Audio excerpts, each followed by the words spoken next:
मागील व्हिडिओत आपण similarity of right angle triangles बघितले.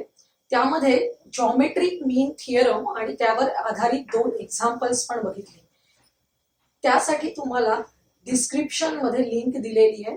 आज आपण पुढचा पार्ट म्हणजे पायथागोरस थिअरम बघणार आहोत. पायथागोरस थिअरम आतापर्यंत आपण गणितांमध्ये पुष्कळ वेळा वापरलेला आहे, परंतु आपल्याला त्याचा प्रूफ लिहायचा आहे आणि तो तुम्हाला क्वेश्चन नंबर 3 मध्ये बऱ्याच वेळा 3 मार्कांसाठी विचारला जातो. त्यासाठी तुम्हाला स्टेटमेंट दिलेलं असतं. स्टेटमेंटच्या आधारे फिगर काढायची आहे, त्यावरून गिव्हन टू प्रूव्ह आणि कन्स्ट्रक्शन लिहून प्रूफ लिहायचा आहे. आपण स्टेप बाय स्टेप जाऊया. In a right angled triangle हा पार्ट खूप महत्वाचा आहे. In a right angled triangle म्हणजेच आपल्या गिव्हन मध्ये महत्वाचं काय आहे? In triangle ABC angle B is equal to 90 degrees. काय पुढचा पार्ट? द स्क्वेअर ऑफ, हा जो second part of the statement आहे त्याच्यावरूनच आपल्याला टू प्रूव्ह लिहायचंय. बघा, the square of the hypotenuse. आता हायपोटेन्यूज कोणती? Angle B is a right angle, then side opposite to the right angle is known as hypotenuse. म्हणजे याच्यामध्ये कोणती हायपोटेन्यूज आहे? AC. AC is hypotenuse of a triangle. तर आपल्याला इथे सांगितलंय स्क्वेअर ऑफ द हायपोटेन्यूज. हायपोटेन्यूजचा square AC square is equal to the sum of the squares of. Sum म्हणजे काय? Addition. Sum of the squares of remaining 2 sides. कोणत्या 2 sides आहेत? AB and BC. त्यांचे स्क्वेअर्स म्हणजे AB square plus BC square. त्यामुळे आपल्याला statement मिळतं AC square is equal to AB square plus BC square. त्यासाठी आपण कन्स्ट्रक्शन करणार आहोत. काय कन्स्ट्रक्शन करायचंय बघा. Draw perpendicular BD on hypotenuse AC. Draw perpendicular BD on hypotenuse AC. हा परपेंडिक्युलर म्हणजेच आपण अल्टिट्यूड म्हणतो आणि आपण जॉमेट्रिक मीन थिअरम मध्ये बघितलं होतं की हा जो अल्टिट्यूड काढलेला आहे आपण, त्यामुळे 2 पार्ट्स जे तयार झालेले आहेत या ट्रायंगलचे, हा वरचा ट्रायंगल आणि हा खालचा ट्रायंगल, हे 2 ट्रायंगल्स काय आहेत? एकमेकांशी सिमिलर आहेत आणि ते त्या ओरिजिनल ट्रायंगलशी पण सिमिलर आहेत. त्यालाच आपण म्हणतो similarity of right angled triangle. तेच यूज करून आपण महत्वाचं स्टेटमेंट लिहिलेलं आहे. Triangle ABC is similar to. ABC म्हणजे हा original triangle is similar to triangle ADB and similar to triangle BDC. लक्षात आलंय? हे स्टेटमेंट अतिशय महत्वाचं आहे. रिझन लिहायचं similarity of right angle triangles. त्यातलाच एक एक पार्ट आता आपण घेणार आहोत. बघा, triangle ABC is similar to triangle ADB. Triangle ABC is similar to triangle ADB. याचाच अर्थ काय? when the two triangles are similar, the ratio of the corresponding sides are equal. लक्षात येते? Corresponding sides are in proportion. म्हणजेच आपल्याला याच्या corresponding sides लिहायच्या आहेत. लिहिताना तिन्ही जोड्या लिहायची गरज आहे का? नाही. आपल्याला जे आवश्यक आहे ते लिहायचं. आपल्या प्रूव्ह दॅटच्या स्टेटमेंट कडे लक्ष द्यायचंय. आपल्याला हवंय AB स्क्वेअर आणि BC स्क्वेअर. आपल्याला इथे AB दिसतायत बघा. मग आपण AB स्क्वेअर कसा मिळेल? अशा साइड्सचा विचार करूया. बघा, यातली पहिली साइड घेतली AB, त्याची करस्पॉन्डिंग साइड कोणती आहे? AD. त्यामुळे रेशो लिहिला AB अपॉन AD. जर आपल्याला हा दुसरा AB हवा असेल तर याच्याशी करस्पॉन्डिंग असलेली याची साइड कोणती आहे? AC. त्यामुळे रेशो मिळतो AC अपॉन AB.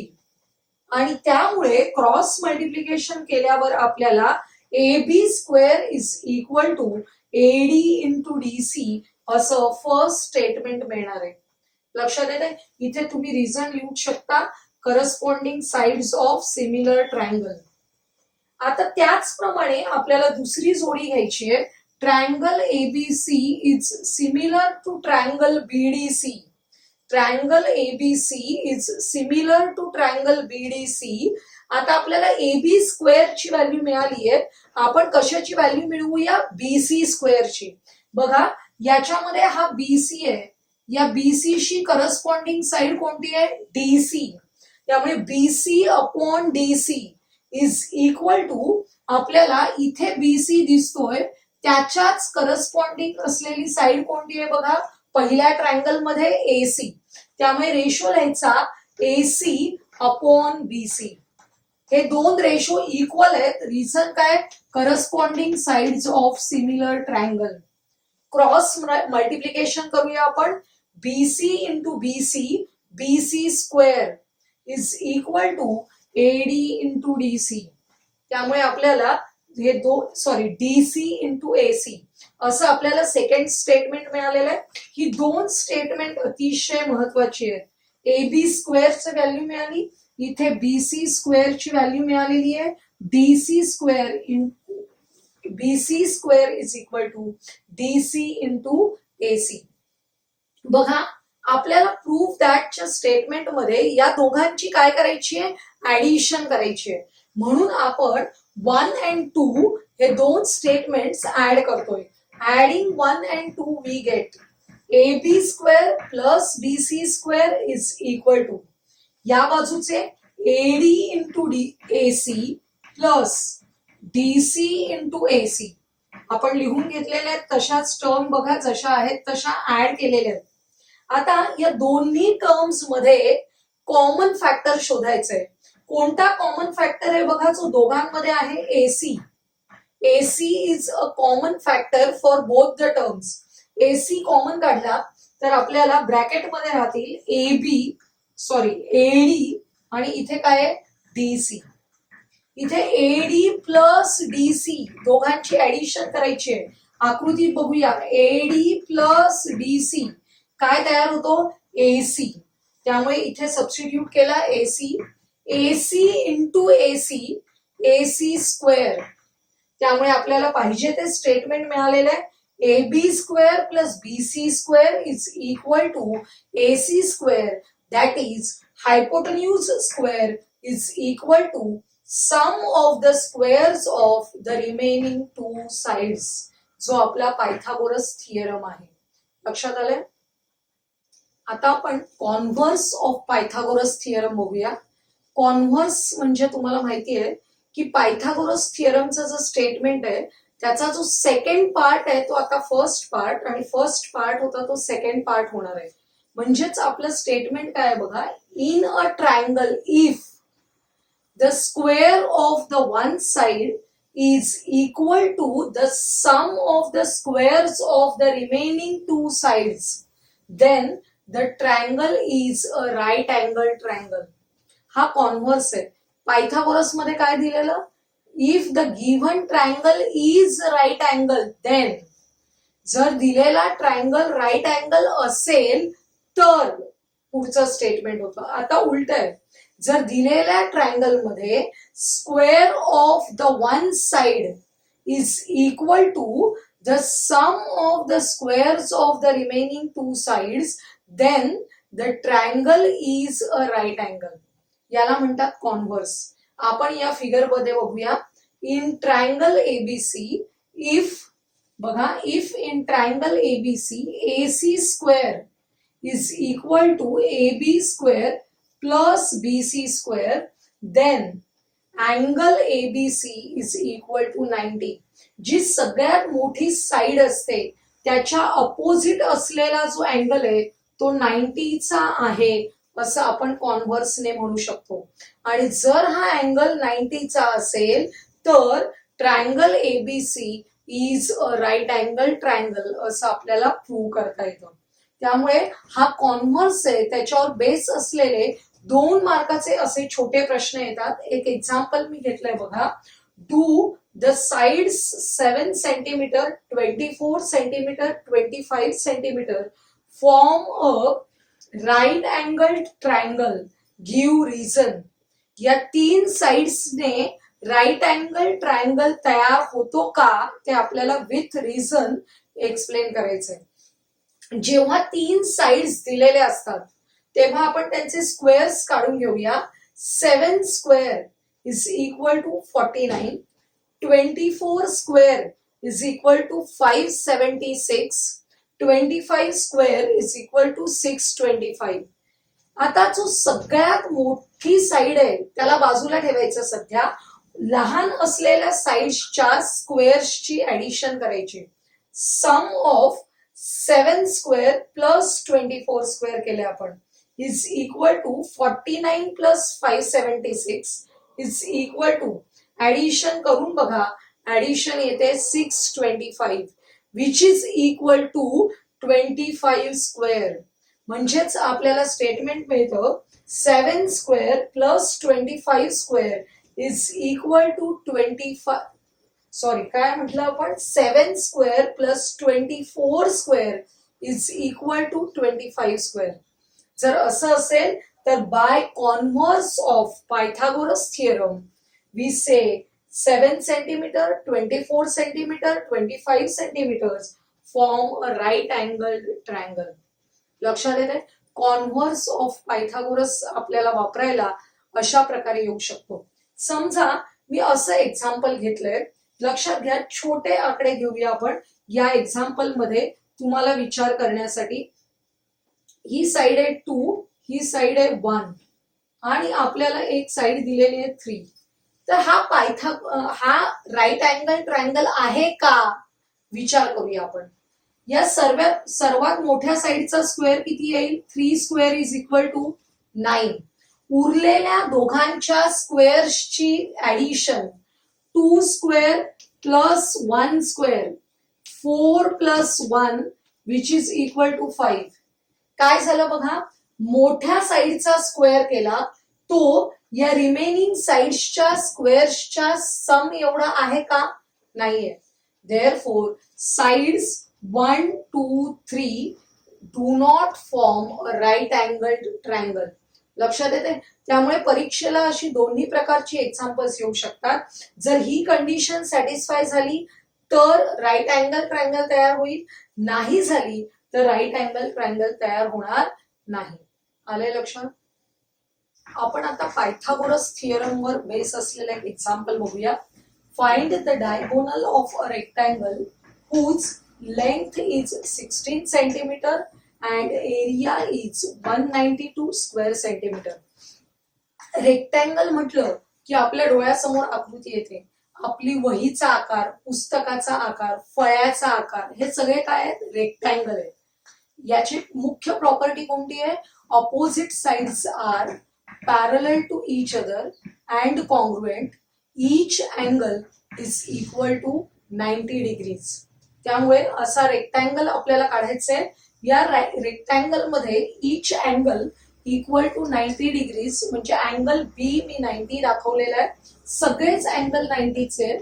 त्यानंतर आपल्याला काय दिलेलं आहे बघा, whose length is 16 centimeter. Length of the rectangle is 16 and area of the rectangle is 192.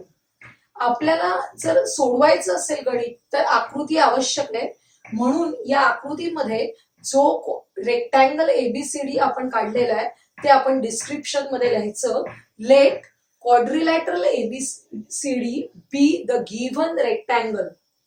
BC is equal to 16 centimeter. Area of quadrilateral ABCD is equal to 192 square centimeter. Area of rectangle चा formula तुम्हाला माहिती आहे, length into breadth. Length BC आणि breath AB. आपल्याला breath माहिती नाहीये, ती काढायची आहे. AB ची length 192 is equal to AB into 16. Therefore, AB is equal to 192 divided by 16. 16 ने डिवाइड करायचे आपल्याला.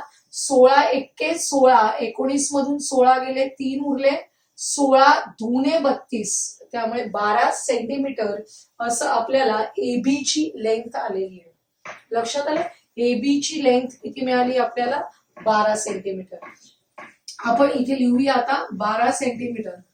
या राईट अँगल ट्रायंगल मध्ये लक्ष देऊया, ज्याच्यामध्ये in right angle triangle ABC angle B is equal to 90. का ते मगाशीच सांगितलं, each angle is equal to 90 in rectangle, therefore angle B is equal to 90. त्यामुळे आपण इन ट्रायंगल एबीसी कोणता थिअरम वापरू शकतो? Pythagoras theorem. पायथागोरस थिअरम काय सांगतो? Hypotenuse square is equal to, hypotenuse कुठे असते? Side opposite to the 90 degrees. या ट्रायंगल एबीसी मध्ये 90 डिग्रीच्या अपोजिट असलेली साइड आहे, तिला आपण काय म्हणतो? हायपोटेन्यूज. त्यामुळे hypotenuse square is equal to sum of the squares of the remaining two sides. म्हणजेच आपल्याला मिळणार आहे AC square is equal to AB square plus BC square. AB ची व्हॅल्यू आहे 12 square plus 16 square. 12 square 144 plus 16 square 256. Addition करा 400 येते. AC square is equal to 400. Therefore, taking square root of both the sides, दोन्ही बाजूंचा square route काढायचे आपल्याला. AC is equal to 20 आणि AC is equal to 20. AC म्हणजेच काय आहे? Diagonal of a rectangle. या ट्रायंगलचा तो हायपोटेन्यूज आहे, but in rectangle ABCD AC is a diagonal. लक्षात येते? त्यामुळे diagonal of the rectangle is 20 centimetre.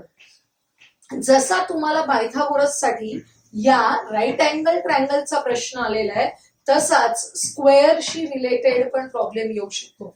बघा, असा स्क्वेअर दिलेला आहे. हा स्क्वेअर म्हणजे काय? All the 4 sides are congruent. या स्क्वेअरची साइड तुम्हाला दिली आहे समजा 8 सेंटीमीटर आणि तुम्हाला काढायचंय डायगोनल ऑफ द स्क्वेअर. अतिशय सोपं आहे. डायगोनल ऑफ द स्क्वेअर काढायचंय. काय होणार आहे बघा, in triangle ABC by using Pythagoras theorem, AC square is equal to AB square plus BC square. AB square आहे 8 square plus 8 square, that is 64 plus 64, 128.